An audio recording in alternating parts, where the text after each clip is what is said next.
Jon Snow's sacrifice, the defining moment that saved Westeros. Welcome back, everyone, to the channel where fantasy meets strategy and nostalgia fuels our digital adventures. This long-form script is designed for narration and dramatic storytelling, blending dialogue-style reflection with historical recap, emotional depth, and cinematic pacing. In the long, dark history of Westeros, few names evoke the same quiet power as Jon Snow. A bastard, a brother, a king who never wanted the crown.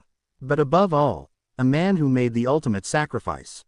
Not for glory, not for power, but for peace. This is the story of how Jon Snow gave up everything, his family, his love, his name, and his freedom, to save Westeros. This is Jon Snow's sacrifice, the defining moment that shaped the future of the realm. Born a bastard, before he was a hero, Jon Snow was a child cloaked in shame. "You're a Stark," Catelyn once said, but not in name. The truth, he was never truly accepted. Born in the shadow of Eddard Stark's honor, Jon grew up at Winterfell as the bastard son, a constant reminder of a secret Ned never explained.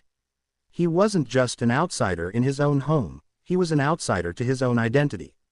That quiet pain would define his choices. He longed for belonging, for purpose, and when the call came from the Night's Watch, he embraced it. For the first time, he felt needed. He took the black and never looked back. Or so he thought. The Wall and the Watch. The Wall was cold, brutal, unforgiving, but it was also the forge that shaped Jon Snow into something greater. At Castle Black, he learned to lead. He earned the respect of men hardened by war and winter. He formed bonds, with Samwell Tarly, with Lord Commander Mormont, and eventually, with the free folk beyond the Wall. But the world was changing. The dead were rising. The White Walkers returned, and Jon was the first to sound the alarm.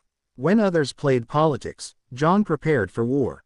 He risked everything, his rank, his life, his reputation, to form alliances with the wildlings.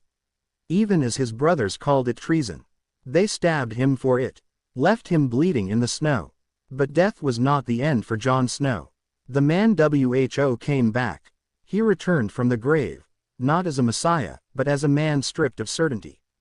Jon was changed. He no longer cared for power, no longer trusted in vows. But he still believed in protecting the realm. When Winterfell was taken, Jon fought to reclaim it. He allied with Sansa Stark and faced Ramsay Bolton in the Battle of the Bastards. Through blood and chaos, he emerged victorious. A new king in the north was crowned. But Jon didn't want to rule. He only wanted to prepare Westeros for the true war, the war against the dead. And for that, he would need allies far beyond the Wall and far from home. Fire meets ice. In Dragonstone, Jon met Daenerys Targaryen, the mother of dragons, the breaker of chains. A queen forged in fire.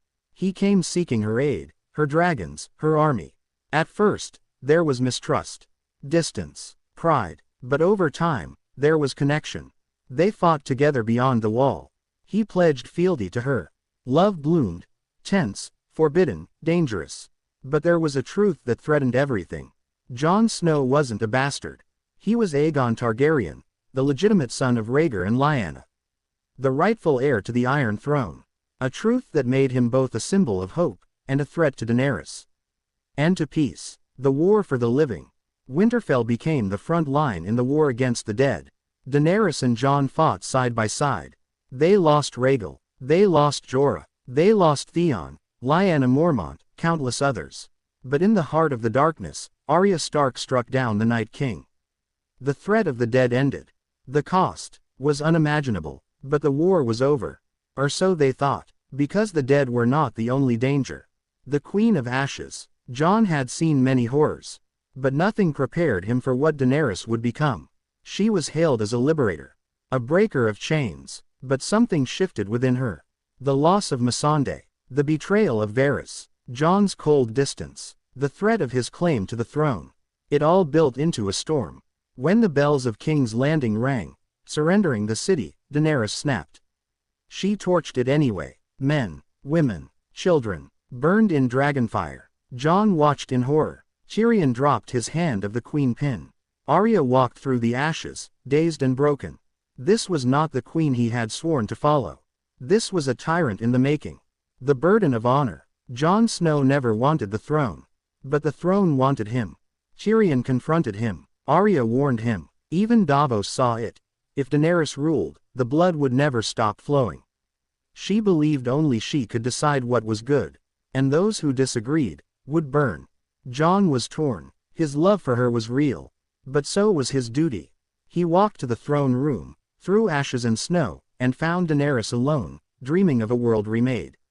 He kissed her, held her, whispered words no one would hear. Then he plunged the dagger into her heart. She died in his arms. It was the ultimate betrayal. And the ultimate act of love. The cost of peace. Drogon's roar shook the sky. He didn't burn Jon. He melted the Iron Throne, destroying the very symbol of destruction and obsession. Then, the dragon carried Daenerys away, vanishing into legend. Jon was imprisoned. The Unsullied demanded justice. The lords and ladies of Westeros were divided. But peace needed compromise. Bran Stark was crowned king, not by conquest, but by choice. A new order was born. Jon Snow, the hero of the realm, the man who saved Westeros from ice and fire, was exiled. Back to the Night's Watch. Back to the Wall. Back to the place where it all began. A wolf in the north. Jon did not return in chains. He returned to snow, to silence, to solitude. He reunited with Ghost, with Tormund, with the north, and eventually, he led the free folk beyond the wall, not as a commander, not as a king, but as one of them. No longer bound by duty or legacy, only by freedom, he became a ghost in the snow, a whisper in the cold, a symbol of sacrifice, because while kings ruled and banners changed, Jon Snow endured. The legacy of Jon Snow. Jon Snow never wore the crown. He never sat the throne. But he saved Westeros not once, but twice. First, from the dead. Then, from Daenerys. His name will not be sung in the same way as Aegon the Conqueror or Bran the Broken. But his legacy is carved into the soul of the realm. He was a man who gave up love. Who gave up his identity. Who gave up power, again and again, to do what was right. He sacrificed everything, and asked for nothing. In the end, Jon Snow's sacrifice wasn't a single act. It was a life lived in service. To the north, to the Watch, to the realm. He was never the hero they asked for. But he was the one they needed. The boy who knew nothing, became the man who saved everyone. And that is the true song of ice and fire. Thank you for watching this deep dive into Jon Snow's sacrifice, the moment that changed Westeros forever. If you found this story powerful, moving, or thought-provoking, hit that like button, subscribe for more Game of Thrones deep lore, and let us know in the comments. Was Jon Snow a hero? Or just another pawn of fate? Until next time, stay strong. And remember, the North remembers.